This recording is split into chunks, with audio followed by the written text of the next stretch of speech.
start the second part of your lesson, the purpose is math. Let's move directly to the text without wasting the time. The real blow came 12 years later when, as a consequence of a radical taxonomic reshuffle, Lepidopterists decided that Porphyry's moth was in fact a separate species and genus hitherto unknown to science. असली झटका 12 साल बाद लगा. असली झटका कब लगा? Real blow ये 12 साल बाद लगा, जो साइंसी दर्जा बंदी को फिर से बदल कर कायम करने का नतीजा था. यानी साइंसी दर्जा बंदी में तब्दीली आ गई.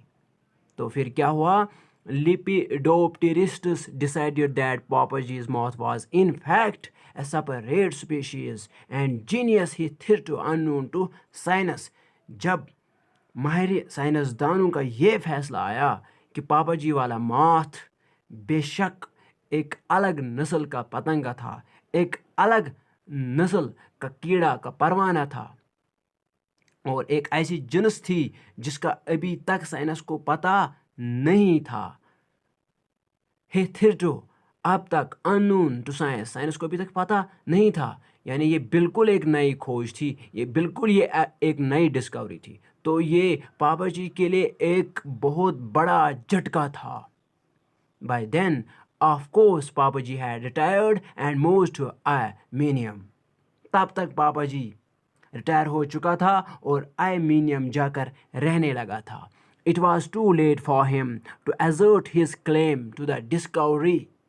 अब इतनी देर हो चुकी थी कि वो इस खोज पर अपना दावा नहीं कर सकता. It was too late. अब वो क्लेम नहीं कर सकता था because he was now retired and was living in Armenium. His moth was named after the acting director of the Department of Entomology, a junior officer whom Papaji had always disliked. इसके माथ का नाम महकमा हशरियात यानी जो department of entomology, जो उसके कायमी मुकाम director था, जो एक्टिंग डायरेक्टर था, उसके नाम पर रख दिया गया, जो कि जूनियर अफसर था और जिसे पापाजी हमेशा से ही नापसंद करता रहा था. उसके नाम पर पापाजी के माथ का नाम रखा गया.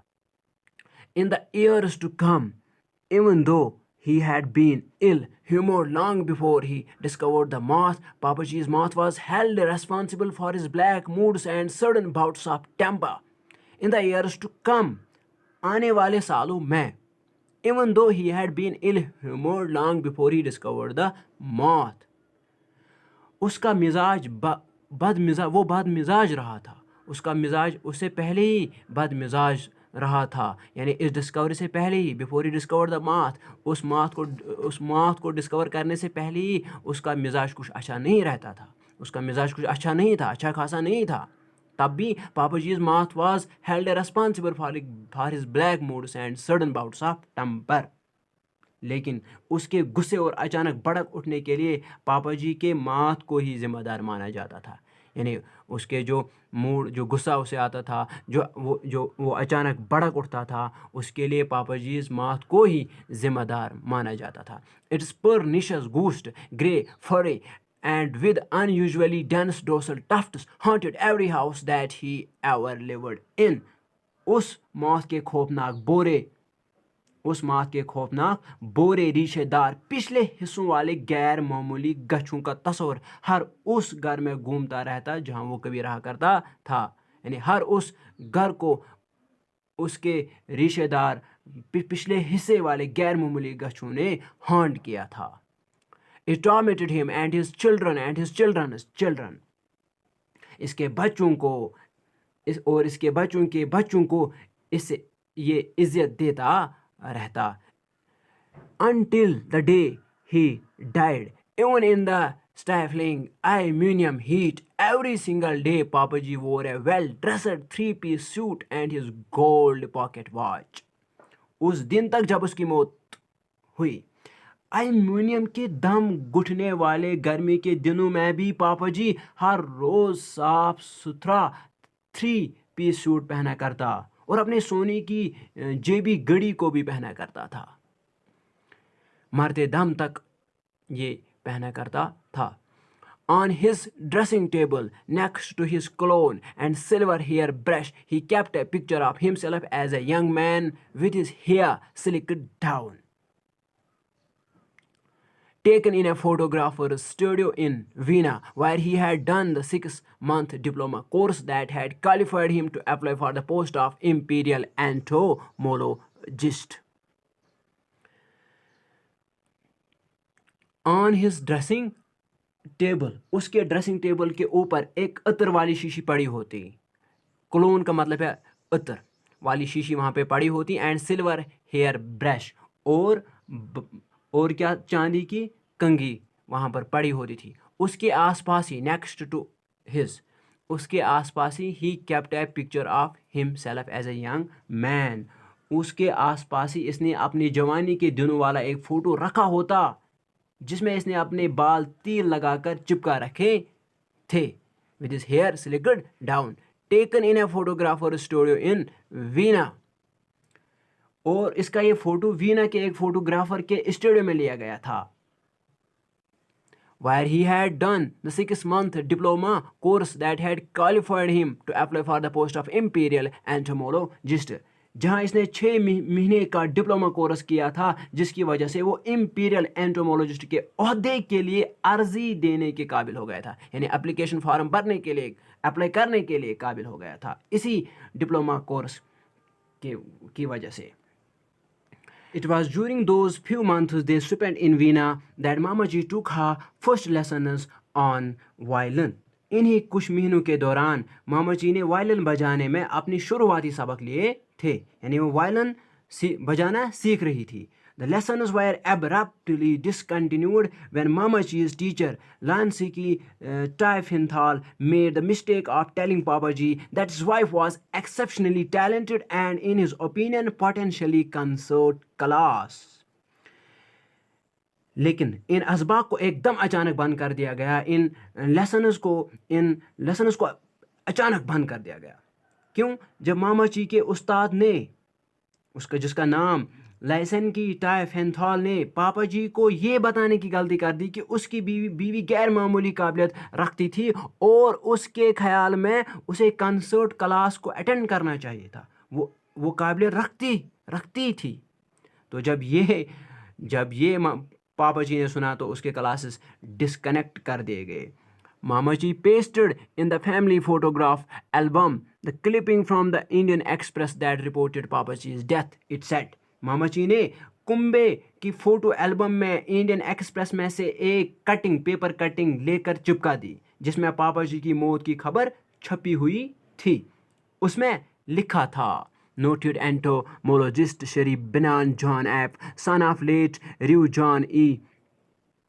John F. of Ammunium, popularly known as Punyan Kanju, suffered a massive heart attack and passed away at the Kochiam General Hospital last night. He developed chest pains around 1:05 a.m. and was rushed to hospital. The end came at 2:03 a.m. Shri F. had been keeping indifferent health since last 6 months. He is survived by his wife Sushma and 2 children.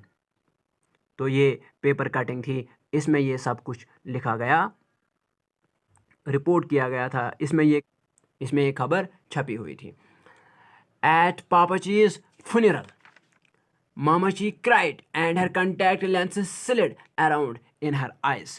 पापाजी के आखिरी रस्म के वक्त मामाजी रोती रही और उसके कंटैक्ट लेंसेज उसकी आंखों में इधर उधर सुरखते रहे. कंटैक्ट लेंसेज किनको हम बोलते हैं? A thin plastic lens placed directly on the surface of the eye to correct visual defects. ये हम डायरेक्टली, ये थिन प्लास्टिक लेंस होते हैं, ये हम डायरेक्टली आई पे चिपका देते हैं ताकि विजुअल डिफेक्ट्स ठीक हो जाए.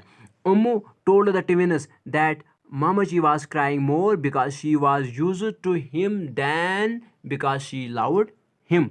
उम्मू ने, जो मामाजी की बेटी थी, उम्मू ने दोनों जुड़ों बच्चों को बताया कि मामाजी ज़्यादा इसलिए रो रही थी क्योंकि वो इसकी यानी पापा जी की आदी हो चुकी थी, इसलिए नहीं कि वो उसे प्यार करती थी. She was used to having him slouching around the pickle factory and was used to being beaten from time to time. वो इस बात की आदी हो चुकी थी कि पापा जी अचार वाली फैक्ट्री में इधर उधर घूमता रहता था, यानी उसकी प्रेजेंस वहाँ पे होती थी, और इस बात की कि उसकी कभी कभी पिटाई होती रहे, यानी ये इस बात की वो आदी हो चुकी थी. Ammu said that human beings were creatures of habit and it was amazing the kind of things they could get used to. You only had to look around you, Ammu said, to see that beatings with brass vases were the least of them. अम्मू ने कहा कि आदमजात आदत बना लेने वाली अशया होते हैं, और ये हैरान कुन था कि वो कैसे कैसे चीज़ों के आदी हो जाते हैं. जैसे यहाँ पर मामा जी इन चीज़ों की आदी हो गई, उसे वो पिटाई करता था, ये उसकी आदी हो चुकी थी. उसे वो तंग करता था बार बार, लेकिन ये उसकी आदी हो चुकी थी. आपको सिर्फ क्या करना चाहिए?